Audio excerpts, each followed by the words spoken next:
I'm Associate Professor Robyn Glade-Wright, and I'm delighted to be here at Gattaca's art space in Maryborough with Dr. Barbara Dover for the exhibition Disquiet, Ecological Anxieties and Transformations.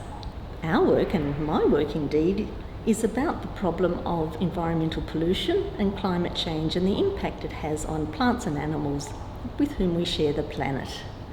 My work's stimulated by ideas such as the prediction that in 2050 the weight of marine creatures will be outweighed by the debris and plastic waste in the sea.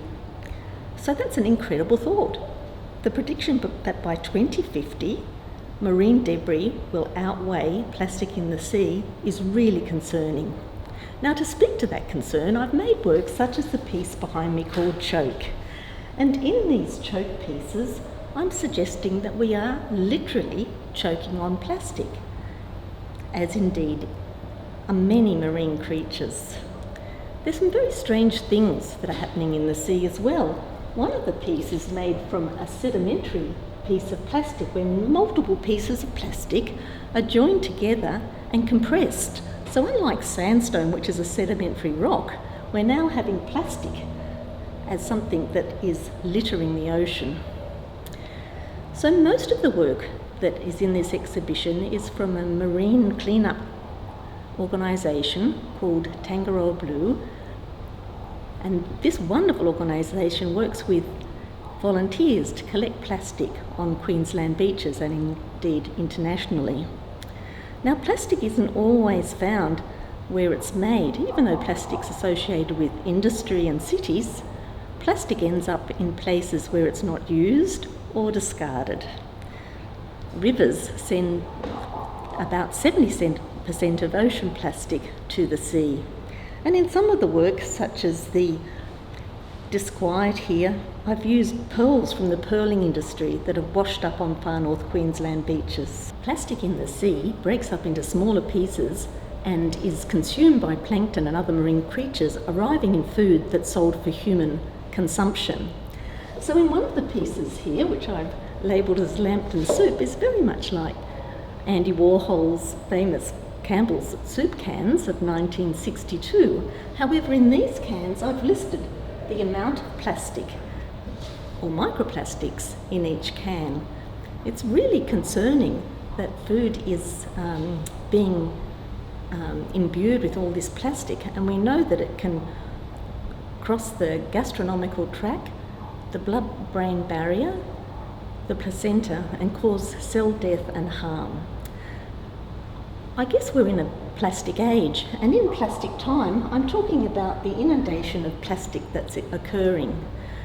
Plastic's very strange in relation to time. Crude oil takes millions of years to form in the ground. It only takes a few days to bring the oil out of the ground, to send it to refineries and on to factories to make items such as plastic knives, forks and spoons. Despite its durability, 50% of all plastic is used once before it's discarded. As plastic doesn't biodegrade, plastic takes 500 to 1,000 years to break down in the environment. So let's look at that time again. It takes millions of years for crude oil to form, a few days for it to be shipped to factories where it can be made into items that might be used once and discarded, and then it spends the next 1,000 years polluting the land, air and sea. In terms of the 8.3 billion tonnes of plastic that's been produced, only 9% has been recycled, 12% incinerated and 79% are in landfill. The piece behind me is called Coast. It's made from 330 cigarette lighters that were washed up on far north Queensland beaches. It suggests that Australia is delineated by plastic, and our beaches that we like to think of as being pristine places to swim and relax are sullied by this plastic pollution. Behind me I've got the work Catch of the Day, and often it's something fun to do, to go fishing and to catch a fish that we might be able to eat, but here this one is made from recycled plastic knives and forks.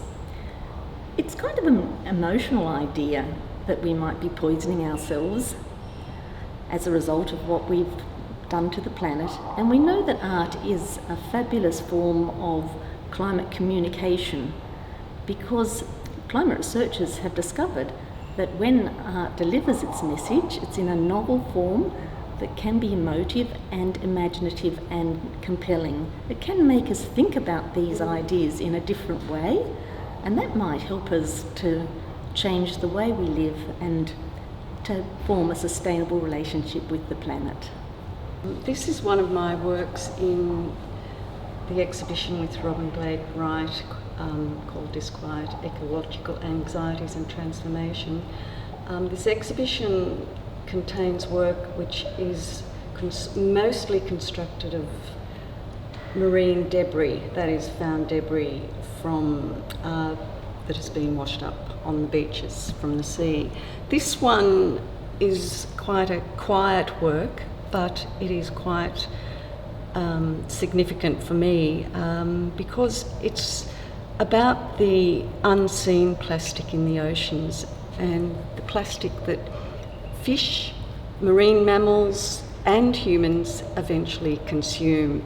These small pieces of plastic called microplastic, the smaller pieces are nanoplastic, and they're resulting from plastic objects that have been floating around the seas, like bottle tops and toys, discarded toys, bits of old plastic buckets and so forth, breaking up in the ocean after swishing around in the waves and currents, and they break up into ever smaller and smaller bits of plastic.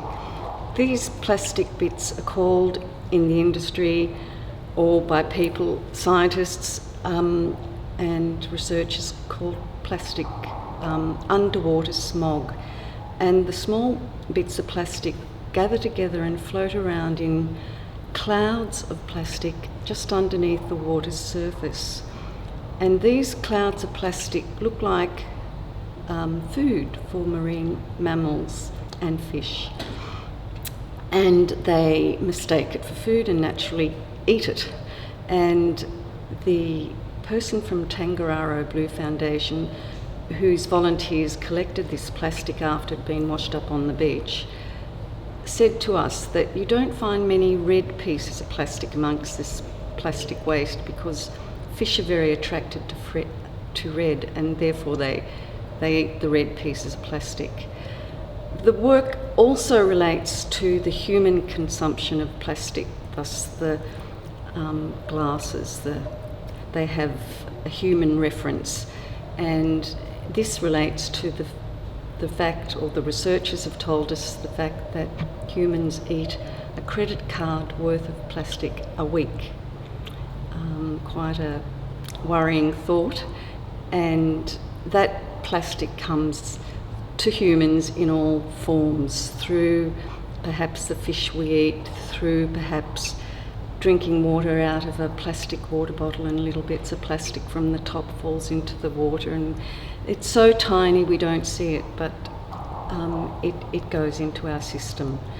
This work is called Deep Light. This work is also constructed from found objects, plastic objects that have been washed up on the beach.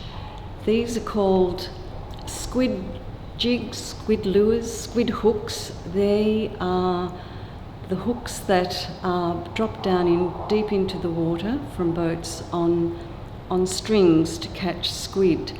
They're composed of very sharp hooks on the end, and they have a bright colour covering. This work really is about throwing light, hence the chandelier form, throwing light onto something that happens deep in the water. And this work came from a whole bunch of hooks that have come to the shore wrapped up in seaweed and other natural debris, other bits of plastic, sand, bits of wood, and I had to untangle all these hooks and wash them for my work. In fact, Most of my work is comprised of this plastic that has been found on our beaches on Cape York Peninsula. And they were washed down by currents from the Northern Sea. And apparently Cape York Peninsula gets tons of marine plastic that has been washed by northern currents. This work is called Undercurrent. It is comprised of a video on a screen constructed of foam plastic floats. These floats were also found on the beaches, and they're quite a common object that's found on our beaches because they break loose from the nets they're attached to and float away. As you can see, they've all been used, and these floats have been collected by the volunteers at Tangararo Blue. And I made a screen as a background to a video of the hawksbill turtle that swims in the Great Barrier Reef. And this turtle is an endangered turtle, and it is swimming around seeking food, and that's a daily activity of turtles looking for food. And it's one of the marine animals that ingests plastic or small plastic pieces, and many turtles die from consuming plastic, where plastic fills their stomachs and they can't consume any more. They float to the surface due to the gas that's built up by the plastic, and they can't dive down again and die from baking in the sun.